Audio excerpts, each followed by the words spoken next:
Hi అండి, అందరికీ నమస్కారం. నేను మీ ఈశ్వర్ సాయి. అసలు ఏం జరుగుతుందండి? అసలు ఏమనుకుంటున్నారు మీ అందరూ? రకరకాలుగా ట్రోల్ చేస్తున్నారు, రకరకాలుగా మీడియా వాళ్ళు రకరకాలుగా ఇష్టం వచ్చినట్టు ఉన్నది లేనిది ఏది పడితే అది రాస్తున్నారు. అసలు ఏమనుకుంటున్నారు? నేను ఆల్రెడీ క్లియర్గా చెప్పాను కదండి, మేము తప్పు చేశాము. ఆ తప్పు ఏంటి? మేము ఎమోషనల్గా కనెక్ట్ అయ్యాము అని చెప్పాను. ఎమోషనల్గా కనెక్ట్ అవ్వడం అంటే మీ దృష్టిలో ఏమనుకుంటున్నారండి? అసలు ఆ రోజు అక్కడ ఏం జరిగింది? మీకు తెలిసిన 10% మాత్రమే, 90% మీకు తెలియదు. ఆ రోజు ఏం జరిగిందో మీ అందరి ముందు నేను పెట్టబోతున్నాను. ఆ రోజు మార్నింగ్ నాకు షూట్ ఉంది. ఎర్లీ మార్నింగ్ 5:30 కల్లా మేము లొకేషన్కి స్టార్ట్ అయిపోతాం. నేను 4:15కి నా రూమ్లో లేచాను. ఆ టైంకి అసిస్టెంట్ అనే అతను నా వాష్రూమ్లో ఉండటం జరిగింది. నేనేం చేశాను? నేను మాధురి రూమ్కి వాష్రూమ్ యూజ్ చేసుకోవడానికి నేను వెళ్ళాను. ఆ టైంకి నాకు మాధురికి ఆ లీనియన్స్ ఉంది. మీకు ఆల్రెడీ చెప్పాను కదా, మేము ఎమోషనల్గా కనెక్ట్ అయ్యామని చెప్పి. నాకు మాధురికి ఆ లీనియన్స్ ఉంది కాబట్టి నేను ఆ రూమ్కి వెళ్ళి డోర్ నాక్ చేశాను. ఆమె రూమ్ డోర్ ఓపెన్ చేసింది. ఆమె రూమ్ డోర్ ఓపెన్ చేసి నేను డైరెక్ట్గా వాష్రూమ్కి వెళ్ళిపోయాను. ఆమె క్యాజువల్గా ఆమె రూమ్ డోర్ లాక్ కూడా చేయలేదు, రూమ్ డోర్ ఓపెన్లోనే ఉంది. ఆమె క్యాజువల్గా బెడ్ మీద కూర్చొని ఫోన్ యూజ్ చేస్తుంది. అదే టైంకి మా వైఫ్ వాళ్ళకి ఎవరో రాంగ్ గైడెన్స్ ఇచ్చారు, ఎవరో అనుమానాస్పదంగా ఏదో చెప్పారు. ఆ టైంకి సేమ్ రూమ్కి వచ్చింది, రూమ్ డోర్ ఓపెన్లోనే ఉంది. ఆ సిచ్యువేషన్లో మా వైఫ్ ఆవేశం వల్ల ఆమెకి ఇష్టం వచ్చింది చేసింది. అక్కడ ఆ సిచ్యువేషన్లో ఆమె ఇష్టం వచ్చింది చేస్తుందని చెప్పి నేను మాట్లాడే సిచ్యువేషన్లో కూడా లేను. ఆమె నేను ఏం మాట్లాడినా సరే ఆమె నాకు రివర్స్ అయిపోతుంది.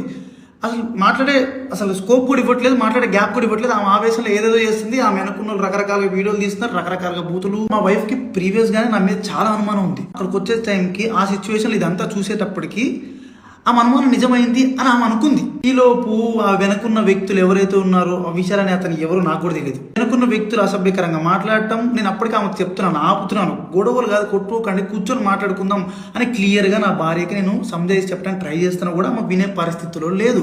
నేను ఒక్క మాట మాట్లాడుతుంటే ఆమె 4 దెబ్బలు కొట్టేటట్టుగా ఉంది. ఆ వైఫ్ ఏం జరిగింది నన్ను పట్టుకొని కొట్టి అడుగుతున్నా సరే నేను కామ్గా ఉండటానికి రీజన్ అక్కడ వాళ్ళందరూ వీడియోస్ తీస్తున్నారు. నేను ఏం చెప్తే ఏ రకంగా పోర్ట్రే అయిద్దో తెలియదు. ఎక్స్ప్లెనేషన్ ఇవ్వడానికి నాకు స్కోప్ కూడా ఇవ్వలేదు. ఆల్రెడీ మీకు చెప్తున్నాను కదండి, మేమిద్దరం కనెక్ట్ అయ్యి జస్ట్ 2.5 months అయిందని చెప్తున్నాను. మా మధ్య ఒకరికి లీనియన్స్ ఉంది తప్పితే అంతవరకు వెళ్ళే లీనియన్స్, అంతవరకు వెళ్ళే ర్యాపో మా ఇద్దరి మధ్యలో లేదు. మేము ఇమోషనల్గా కనెక్ట్ అయ్యాం, ఇమోషనల్గా మాట్లాడుకుంటాం అంతే తప్పితే మేము అంత దూరం మేము ఎప్పుడు వెళ్ళాలని కూడా మేము ఎప్పుడు అనుకోలేదు. అలాంటి క్యారెక్టర్ ఆ అమ్మాయిది అస్సలు కాదండి. అమ్మాయి చాలా రెస్పాన్సిబుల్ పర్సన్. అమ్మాయి ఫ్యామిలీని అంతా పోషించుకోవడానికి చాలా కష్టపడుతుంది. నేను ఎప్పటి నుంచో కొన్ని 4-5 years నుంచి అమ్మాయిని నేను చూస్తున్నాను. ఇదే విషయాన్ని నేను మీ అందరికి ఇంటర్వ్యూలో చెప్దాం అనుకున్నాను, కానీ మా లీగల్ అడ్వైస్ ప్రకారం నేను ఎంతవరకు చెప్పాలో అంతవరకే చెప్పాను. అందులో కూడా నేను మీకు క్లియర్గా ఎక్స్ప్లెయిన్ చేశాను. మీ అందరికి 10% మాత్రమే తెలుసు, మిగతా 90% మీకు తెలియదు, మీరు చూడలేదు. ఇలాంటి సిచ్యువేషన్లోనే ఒక మనిషికి ప్యానిక్ అంటే ఏంటో అర్థమవుతుంది. ఆ సిచ్యువేషన్లో ఏం మాట్లాడితే ఎవరు ఎట్లా రిసీవ్ చేసుకుంటారు అనేది తెలియదు. నేను చాలా క్లియర్గా చెప్తున్నానండి, మా ఇద్దరి మధ్యలో ఎమోషనల్ బాండింగ్ తప్ప అంతకు మించి ఏం లేదు, ఏం జరగలేదు. నేను ఒక ఇల్లీగల్ రిలేషన్షిప్ అని దేనికని చెప్తున్నాను అంటే, ఒక పెళ్ళైన అబ్బాయి ఒక అమ్మాయితో ఎమోషనల్ కనెక్ట్ అవ్వటం అనేది కూడా ఇల్లీగల్ రిలేషన్షిప్ అనే పేరు, అక్రమ సంబంధం అనే పేరుతో నాకున్న సిచ్యువేషన్లో నాకు ఆ పదాలు తప్పితే నాకు వేరే ఏం రాలేదు. నేనున్న డిప్రెషన్కి. అమ్మ మాదిరి, నీకు నా తరపు నుంచి, నా భార్య తరపు నుంచి, నా భార్య వెనుకున్న వాళ్ళ తరపు నుంచి నీకు క్షమాపణ కోరుకుంటున్నాను. నీకు సారీ, ప్లీజ్ అర్థం చేసుకో, ప్లీజ్.